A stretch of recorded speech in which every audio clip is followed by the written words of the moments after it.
আসসালামু আলাইকুম। নবম দশম শ্রেণীর শিক্ষার্থীবৃন্দ, আশা করি সবাই সুস্থ আছো, ভালো আছো।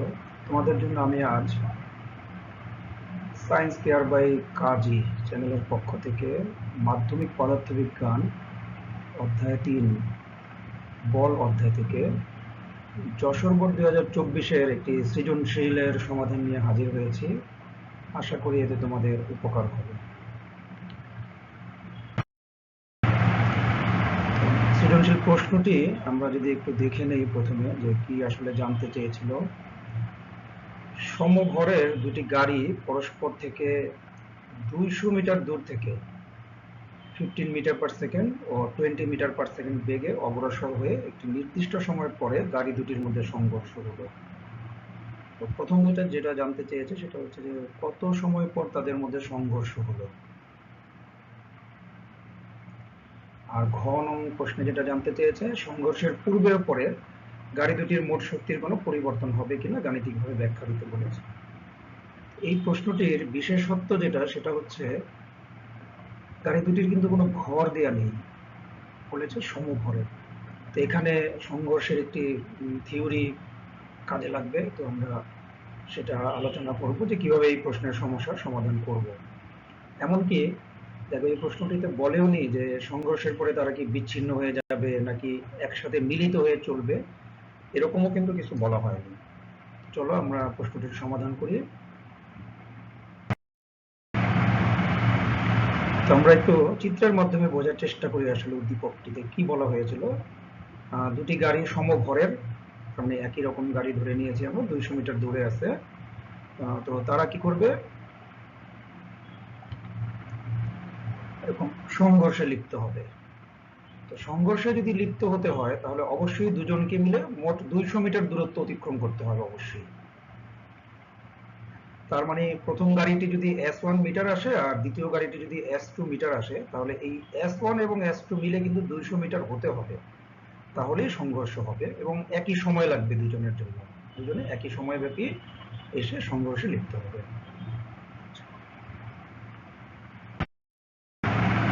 ধরে ধরে নেই আমরা যে টি সেকেন্ড পরে তারা সংঘর্ষে লিপ্ত হবে।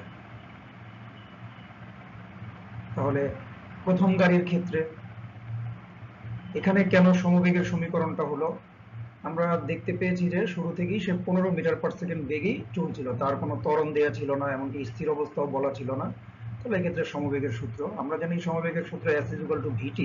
তবে এখানে ওর আদিবেগ, প্রথম গাড়ির আদিবেগ যেহেতু U1, তাই আমি U1টাকে এখানে সমবেগ হিসেবে ধরেছি। মান বসিয়ে দিলাম। U1 এর টি এর মান তো আমাদের জানা নেই, এবং এখানে 1 2 দিব না কেন টিতে, কারণ আমরা টি সেকেন্ড দুই গাড়ির জন্যই প্রযোজ্য হবে। দ্বিতীয় গাড়ির ক্ষেত্রেও সেম সমীকরণ হবে, কারণ সেও সমবেগে আসছে। এবার U2 হচ্ছে তার বেগ কত, 20 মিটার পার সেকেন্ড। এটা যদি আমরা বসিয়ে দিই আসবে কত, 20t। আমরা প্রথমেই স্বীকার করে নিয়েছিলাম যে প্রথম গাড়ির অতিক্রান্ত দূরত্ব S1 এবং দ্বিতীয় গাড়ির দূরত্ব S2 মিলে অবশ্যই 200 মিটার হবে। তাহলে আমরা লিখতে পারি প্রশ্ন মতে S1 + S2 = 200। তো মান বসিয়ে দেই, সমাধান করলে দেখো চলে আসছে টি এর মানে। তার মানে বোঝা গেল যে গাড়ি দুটির মধ্যে 5.714 সেকেন্ড পর গাড়ি দুটির মধ্যে সংঘর্ষ হবে। তো এই ছিল আমাদের গ নং প্রশ্নের সমাধান। তো এবার আমরা চলে আসি ঘ নং এর সমাধান। তো সংঘর্ষের পূর্বে ও পরে গাড়ি দুটির মোট শক্তির কোনো পরিবর্তন হবে কিনা। তাহলে আমাদের এখানে শক্তি বলতে গতি শক্তি বোঝাচ্ছে। সংঘর্ষের পূর্বে আমরা গতি শক্তি বের করব এবং সংঘর্ষের পরে গতি শক্তি বের করব। তোমরা দেখতে পাচ্ছ আমি প্রথম গাড়ির বেগকে 15 মিটার পার সেকেন্ড লিখে, দ্বিতীয় গাড়ির বেগ কিন্তু প্রশ্নে মাইনাস ছিল না, কিন্তু আমরা এখানে মাইনাস ধরেছি। কারণ সংঘর্ষের নীতি যেটা বলে, মুখোমুখি দুইটি গাড়ি সংঘর্ষ হলে অবশ্যই একটি গাড়ির বেগ যদি ধনাত্মক ধরা হয় আরেকটি গাড়ির বেগ ঋণাত্মক ধরতে হবে। তো সংঘর্ষের সময় তাদের বেগ একজনের 15 আরেকজনের -20 থাকবে। তো ধরে নিচ্ছি যে প্রথম গাড়ির বেগের দিক ধনাত্মক এবং দ্বিতীয় গাড়ির বেগের দিক হচ্ছে কি ঋণাত্মক, এবং দুটি গাড়ির ভরই কি m কেজি। যেহেতু এখানে সমভরের বলে দিয়েছে, তাহলে এখানে m1 m2 হবে না। তো সংঘর্ষের পূর্বে মোট গতিশক্তি হবে, আমরা জানি গতিশক্তির সমীকরণ হচ্ছে ½ mv²। তো এখানে যেহেতু পূর্বের বেগ ইউজ করব, তাই u1 লিখলাম আমরা, ½ m1 u1², ½ m2 u2²। এটা হচ্ছে প্রথম গাড়ির গতিশক্তি, এটা হচ্ছে দ্বিতীয় গাড়ির গতিশক্তি। আমরা মান বসিয়ে যদি দিই, এখানে দেখো m1 এর বদলে আমি m লিখেছি আর u1 এর মান লিখেছি 15, m2 এর বদলে m লিখেছি, কারণ আমরা ধরে নিয়েছি দুইটা গাড়ির ভর m, কারণ বলা ছিল যে দুইটা গাড়ির ভর সমান। আর এখানে u2 এর মান -20 কেন, সে বিপরীতমুখী বেগ, এই জন্য। এটা ক্যালকুলেশন করলে দেখো কি আসে, এটা আসে 112.5 m। এটা কিন্তু মিটারের m নয়, ওই ভরের m, আর হলো 200 m। তাহলে টোটালি এত জুল গতিশক্তি সংঘর্ষের পূর্বে ছিল। এবার সংঘর্ষের পরে যদি গতিশক্তি বের করতে হয় তাহলে তাদের বেগ লাগবে। এখন প্রশ্ন হচ্ছে, সংঘর্ষের পরে তাদের যে বেগ বের করব, তারা যদি বিচ্ছিন্ন হয়ে যায় তাহলে তো প্রথম গাড়ির শেষ বেগ হবে v1, দ্বিতীয় গাড়ির শেষ বেগ হবে v2, কিন্তু মিলিত হলে তো একটা বেগ হবে দুজনের, কিন্তু কোথাও তো কিছু বলেনি। এক্ষেত্রে একটা থিওরি হচ্ছে এরকম যে আমরা জানি দুটি সমভরের বস্তু মুখোমুখি সংঘর্ষ হলে সংঘর্ষের পর তাদের বেগ পরস্পর বিনিময় হয়, তার মানে প্রথম গাড়ির বেগ দ্বিতীয় গাড়ির হয়ে যায়, দ্বিতীয় গাড়ির বেগ প্রথম গাড়ির হয়ে যায়। আমরা এটা একটু প্রমাণ করে দেখি, তার মানে তারা বিচ্ছিন্ন হয়ে যাবে, এতে কোনো সন্দেহ নেই। সংঘর্ষের পরে প্রথম গাড়ির বেগ, আমাদের পাঠ্য বইতে কিন্তু এই সূত্রটা সরাসরি দেওয়া আছে, v1 = এত। এখানে m1 m2 এর মান দুটাই কি হবে, সেম m হবে, কারণ দুটি গাড়ির ভরই তো m। আর u1 হচ্ছে 15, এখানে m2 এর মান আমরা m বসাবো, আর u2 এর মান হচ্ছে -20, তো এখানে বসিয়ে দিলাম। আর m1 এর মান m, m2 এর মান m।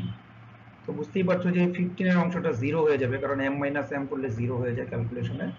আর এখানে প্লাসে মাইনাসে গুণ হয়ে -40m, আর নিচে হর হচ্ছে 2m, তো আসবে হলে তার মানে ভাগ করলে আসবে -20 মিটার/সেকেন্ড। দেখেছি যে প্রথম গাড়ির যে শেষ বেগ সেটা কিন্তু দেখো দ্বিতীয় গাড়ির আদি বেগের সমান বের হয়েছে।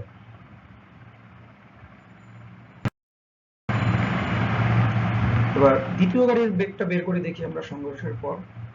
এখানেও m2 এর মানও m বসাবো, m1 এর মানও m বসাবো, u2 তো -20 আমাদের ধরা আছে, তারপরে m1 এর মানও তো m ধরবো, কারণ দুইটা গাড়ির ভরই এখানে m, u1 এর মান 15।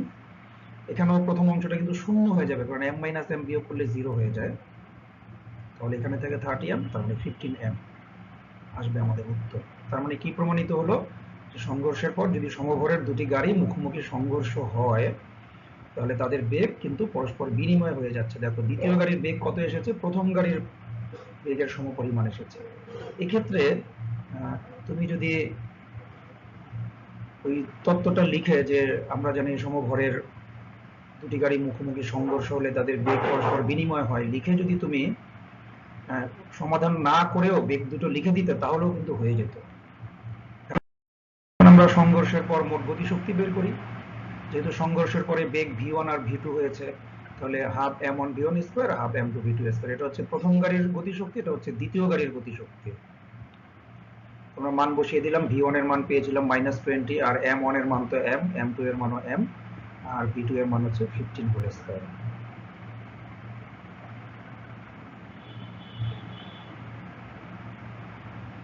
ক্যালকুলেশন করলে আমাদের 200 m আর হলো 112.5 m যোগ করলে দেখা যাচ্ছে। তাহলে আমরা কি সিদ্ধান্তে আসলাম, সংঘর্ষের পূর্বে ও পরে মোট শক্তির কোনো পরিবর্তন হবে না, হয়নি আর কি, এক্ষেত্রে হয়নি, এটাই আমাদের জানতে চেয়েছিল, তো আমরা কিন্তু সেটা প্রমাণ আকারে দেখাতে পারলাম। তো আশা করি তোমরা অঙ্কটা বুঝতে পেরেছো। তো সামনে আমি এরকম আরো ভিডিও দেওয়ার চেষ্টা করব তোমাদের জন্য। তো অবশ্যই আমার ভিডিও দেখে যদি একটু উপকার হয় তাহলে অবশ্যই আমার চ্যানেলটি সাবস্ক্রাইব করে দেবে। এই আজকের জন্য এটুকুই থাকলো, সবাইকে ধন্যবাদ।